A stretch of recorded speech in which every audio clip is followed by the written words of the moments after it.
ഈ vacation start ചെയ്ത് അന്ന് മുതൽ വിചാരിക്കണതാ ഏടിലൊന്ന് പോകണമെന്ന്. നോക്കുമ്പോൾ എല്ലായിടത്തിലും ഒടുക്കത്തെ ചൂട്.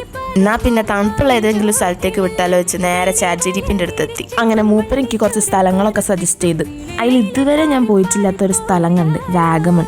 ആ പേര് കേട്ടപ്പോൾ തന്നെ ഒരു ഗെറ്റപ്പൊക്കെ തോന്നി. ഇത് മതി, ഇത് ധാരാളം മതി എന്ന് ChatGPTനോടും പറഞ്ഞു ബാഗ് എടുത്ത് ഞാൻ നേരെ റെയിൽവേ സ്റ്റേഷനിലേക്ക് വിട്ട്. ഞാൻ ആടെ എത്തുമ്പോഴത്തേക്ക് ട്രെയിന് പോയിണ്ടേനു. അല്ലേലും അങ്ങനെ ഞാൻ നേരത്തെ എത്തുമ്പോൾ ട്രെയിൻ ലേറ്റ് ആവും, ഞാൻ ലേറ്റ് ആയി ട്രെയിൻ നേരത്തെ പോകും. ഇതിലൊന്നും തളരരുത് രാമൻകുട്ടി, തളരരുത് എന്ന് ഞാൻ എന്നെ സ്വയം ആശ്വസിപ്പിച്ച് ടൈം ഒട്ടും കളയണ്ട കരുതി അടുത്ത വരുന്ന ട്രെയിനിൽ ഞാൻ അങ്ങോട്ട് കയറി. ഒരാൾ മനുഷ്യനും ഇല്ലാത്ത ട്രെയിൻ. ഇങ്ങനെ ഉണ്ടാവും ഒരു ട്രെയിനിലെ ജനറൽ കമ്പാർട്ട്മെന്റ് പറയുമ്പോൾ തന്നെ കുറച്ച് തിക്കും തിരക്കും ഒക്കെ പ്രതീക്ഷിച്ച ഞാൻ പോയ അവിടെ ആണെങ്കിൽ സ്ലീപ്പറിന്റെ അവസ്ഥയും. അങ്ങനെ കുറഞ്ഞ ചെലവിൽ സുഖമായിട്ട് കിടന്നു പോകാൻ പറ്റി. അതിൻ്റെ കൂടെ തൊട്ടപ്പുറത്തിരിക്കുന്ന 2 കുട്ടികളെയും കൂടെ അങ്ങോട്ട് പരിചയപ്പെട്ടു. അങ്ങനെ ഞങ്ങൾ കുറേ കഥയൊക്കെ പറഞ്ഞ് കുറച്ച് കഴിഞ്ഞപ്പോൾ വിശക്കാൻ തുടങ്ങി. അങ്ങനെ ഇൻ്റെ ഫുഡ് ഞാനും ഓരോ ഷെയർ ചെയ്ത് കഴിച്ച്. ട്രെയിനാണെങ്കിൽ സൂപ്പർ ഫാസ്റ്റ് പോണ പോലെ ഇനി പോണ്, ഏടി നിർത്തുന്നുമില്ല.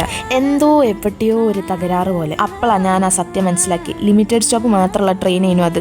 Kozhikode, Thrissur, Shoranur and last stop Ernakulam Subhash.